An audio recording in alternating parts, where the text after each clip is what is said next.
Eu concluí esse livro que eu vou falar hoje com um sentimento meio misturado. É uma mistura de sentimentos. Um sentimento de revolta, mas ao mesmo tempo um sentimento de perda.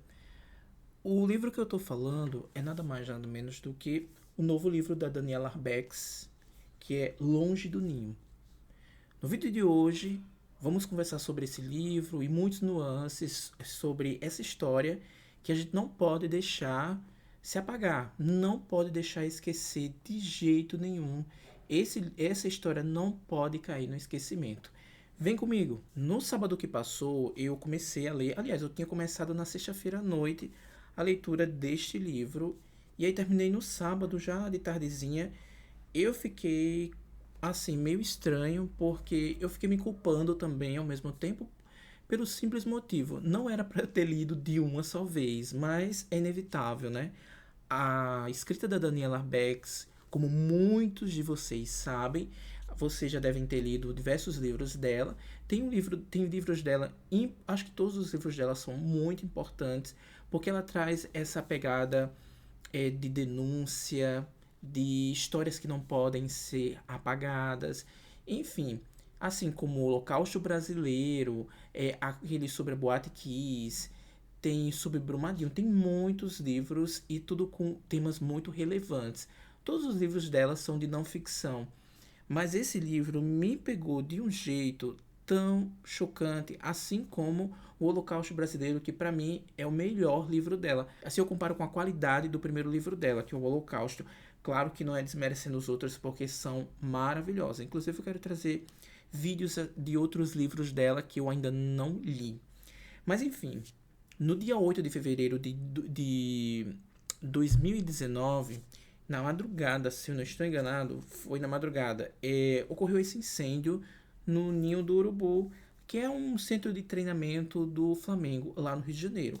Muitos de vocês ficaram sabendo porque foi extremamente noticiado e nos telejornais, saiu em jornais, impressos, virou podcast, muita gente comentando nos podcasts. Então era o que se falava no dia desse acontecido, né?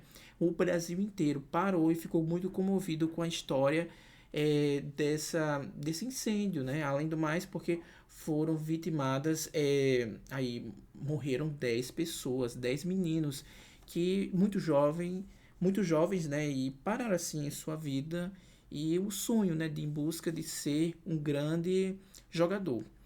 Para começar esse livro, a Daniela Arbex, ela pega logo em cheio o leitor. Por quê? Primeiro ela vai contar a história desses meninos, a busca deles pelo sonho. Então, logo no início, a gente já fica um pouco familiarizado, né, com a história desses meninos. Além do mais, já ficamos muito apegados a essas histórias. São histórias muito comoventes, até porque muitos desses meninos, quase todos, eles são meninos muito carentes. Então estavam em busca de um sonho de ser um grande jogador, se espelhavam, claro, em grandes jogadores, né, que jogadores bem sucedidos, e muitos almejavam esse sonho para, claro, ajudar a família, dar algo melhor para a família.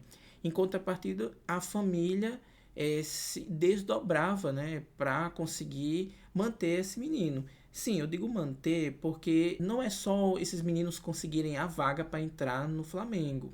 Ali a gente chama clube de base, né? Logo do início. Então eles vão muito jovens lá, já no início da adolescência já vão para lá. Então é uma peneira, é muito concorrido, é o Brasil inteiro, vários meninos tentando. E assim, é uma vitória para entrar ali. Mas não é só aquilo, porque pelo que há relatos aqui, o Flamengo não dá tudo. E aí ele dá a hospedagem, dá alimentação, dá uma bolsa, se não chega nada, ou é 300 ou é 400 reais. E aí o resto a família também tem que arcar, né? Algumas vestimentas, uma chuteira boa, um tênis. Então tudo isso custa muito caro, sobretudo chuteiras profissionais que passam de R$ 1.000. Então famílias muito carentes têm que se desdobrar. Tem até a história de um aqui que pediu cartão emprestado para comprar essa chuteira e parcelar em sei quantas vezes para tentar, para ajudar o filho. Então tem muitos outros custos, transporte, porque muitos moram longe, até em outros estados. Então a família tinha que se ajudar, né? Para esse menino tentar conseguir esse tão sonhado cargo que ele queria, né? Essa profissão. Aí, com o tempo, ia ganhando dinheiro e com isso ia ajudando a família. Era uma espécie de grande investimento. Só que esses meninos, na noite de 8, aliás, na madrugada de 8 de fevereiro de 2019, aconteceu um desastre ali no Ninho do Urubu, que foi um... Até ela relata aqui isso bem detalhado, que eu não quero dar tantos detalhes, porque vale a pena ler o livro. É uma espécie de curto-circuito ali nas questões elétricas do Ninho do Urubu, em que veio, eu acho que sobrecarregar um dos ar-condicionados, onde os meninos estavam alojados, e aí pegou fogo. Mas tem diversas circunstâncias aí que ela vai abordar. Primeiro, esses meninos estavam alocados em uma espécie de containers. Esses containers tinham uns revestimentos que não eram adequados, poliuretano, alguma espuma também inflamável, e com isso, com faíscas do ar-condicionado, esse tipo de material veio a pegar fogo e com isso alastrou. Alastrou de um jeito que muitos nem conseguiram se livrar dali, porque a própria fumaça tóxica é, já deixaram eles desacordados. A maioria estavam dormindo. Muitos acordaram, conseguiram entrar ali pelas frestas tem umas brechas, né, na janela que era de metal, o metal quente, e eles tentando passar. Muitos sobreviveram, mas há inúmeras negligências. Pelo que há relatos aqui, o próprio clube não tinha um alvará de funcionamento, né, para essas locações, que eram uma espécie de locações é, provisórias, né? Então eles estavam lá. Além disso, teve uma questão que para mim que foi o cúmulo do absurdo, porque o Flamengo é um dos clubes, um dos maiores clubes do país. Além do mais, é um dos mais ricos, ou se não, o mais rico. É, há um questionamento aqui, isso não chega nada de um juiz ou de um promotor, em que ele questiona o motivo de ter só um monitor ali noturno para aqueles meninos todos, né? Porque a maioria ali, aliás, todos ali adolescentes, e tem um monitor para inspecioná-los, sempre olhar. Só tinha um. E aí foi esse questionamento e o clube parece que questionou e disse e argumentou dizendo que era por falta de verba. E aí eu fiquei meio assim, claro, cara, um clube desse, né, de grande porte, aquela coisa toda, e ter esse tipo de questionamento, que eu creio que o monitor não seja nem tão caro em relação a pagar um grande jogador, né? Mas enfim, foram cascatas e cascatas de problemas ali que foram culminando e aconteceu isso. Até porque o próprio livro dá a entender e mostra também diversos documentos a respeito, né, conversas que eram, né, que esse era um tipo de desastre evitável. Evitável por causa dessas coisas que eu disse, né? Não tinha vará, o tipo de estrutura onde esses meninos estavam alocados eram estruturas inadequadas, tinha esse risco, ó, de pegar fogo. Para vocês terem uma noção, os que sobreviveram, eles relatavam que estavam tão quente o chão quando eles acordaram ali, correndo, né, para se salvar. O chão estava tão quente que a borracha da sandália ali, elas simplesmente derreteram, ficaram moles por causa da alta temperatura. E tinha ainda outra problemática que eles relataram, que era a questão da porta desses contêineres, que parece que não abria por dentro, abria por fora. Então tinha alguém por fora para abrir esses contêineres. Então aí tinha um outro problema ali, eles praticamente estavam confinados ali dentro, né? Enfim, inúmeros problemas. Também tem muitas questões aqui políticas que a gente percebe. Primeiro, esse lugar onde eles estavam, né? Tinham passado por algumas reformas, por algumas melhorias que inclusive, e melhorias milionárias, que inclusive foi considerado um dos melhores centros de treinamentos do mundo, né? Ali comparado com diversos clubes mundiais, o Ninho do Urubu era uma coisa assim fora do normal, de tão luxuoso, de tão moderno, né? Mas esses meninos ficaram reclusos, né, nestes containers, bem afastado dos grandes centros, né, aliás, das grandes estruturas. No livro da Daniela Arbex, ela vai muito mais além disso que eu estou falando, que eu estou dando só por cima para não entregar tanto do livro para que vocês se impactem como eu me impactei. Além disso, ela mostra tem muitas imagens aqui, imagem dos meninos, né, imagem das famílias, que aqui tem a imagem que é a mesma imagem da capa, mas tem imagem do centro de treinamento aqui. Vocês podem ver aqui a imagem do centro de treinamento. Tem aqui um muro feito aqui aqui, ó, um muro feito em homenagem aos meninos. Tem as histórias, né? Tem os meninos aqui, as idades de cada um.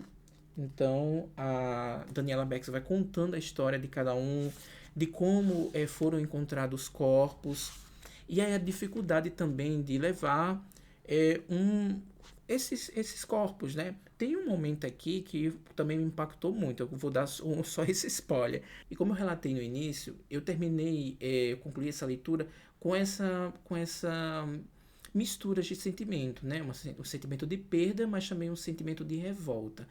Perda porque eu tive essa impressão de que esses meninos eram próximos a mim, que eu os conhecia, de certa forma eram alguém que eu conhecia de algum modo. Então eu tive esse sentimento de perda.